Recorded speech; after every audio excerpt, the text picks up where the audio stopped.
see a brighter flame. I was really excited when they said yes, and I was even more impressed when they said that they could change that engine over in just a matter of seconds. So we're already converted? Like, you're done? That's it. That was fast.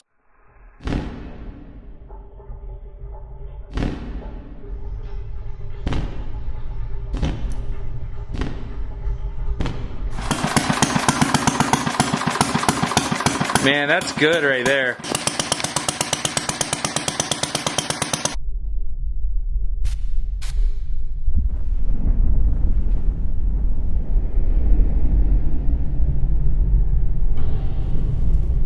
Okay, now that you know how an engine works, watch each of the 4 strokes and see if you can identify each one. Intake, compression, power, exhaust.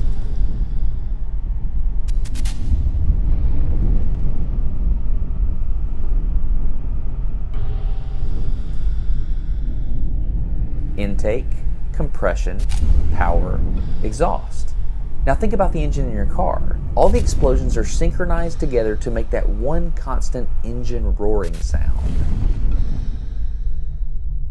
I think what I found really refreshing about making this video is you've got Everett, who's retired, and you got Mike and Bill, who later came in the shop and helped us out. These guys are totally different generations, but they're all working together because they absolutely love engines in like a completely unapologetic way. It's beautiful. Anyway, I'll leave links in the video description to all of their YouTube channels, and I would enjoy it if you would consider subscribing. They're small channels. That kind of thing would really help them out.